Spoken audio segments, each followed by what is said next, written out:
So, there's a bit of negativity that seeped in, and it's not unusual, it's not unexpected, but we're fighting back against it. And that is the overall feeling among some Americans that the number of live hostages that are still being held by Hamas, that number by Israel has reported their intelligence says there's 24.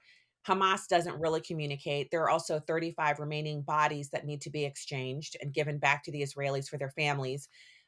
We have some Americans who I someone called into the show last night very angry, saying that he can't believe I still believe any hostages are still left alive, but the Israelis do have credible intelligence on the ground that says there are. How do you handle the kind of it's just like a sinking feeling the longer this goes on that we're going to get very few people returned alive here? To my surprise, I really would have thought that this war would have winded down when the Trump administration took the realm because we had significant progress when we had that second deal come into play. But then the Hamas took back what they had been working on and said, hey, we're not going to fulfill our obligations. And then Israel had no choice but to advance their military to go forward.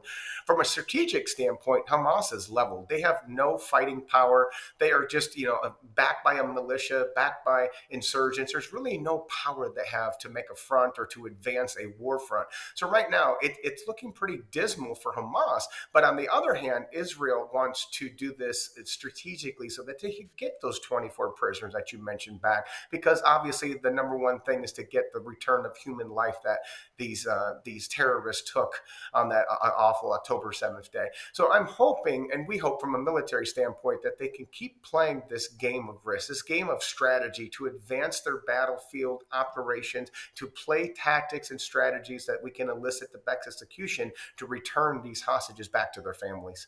For full shows, live and on demand, it's Salem News Channel.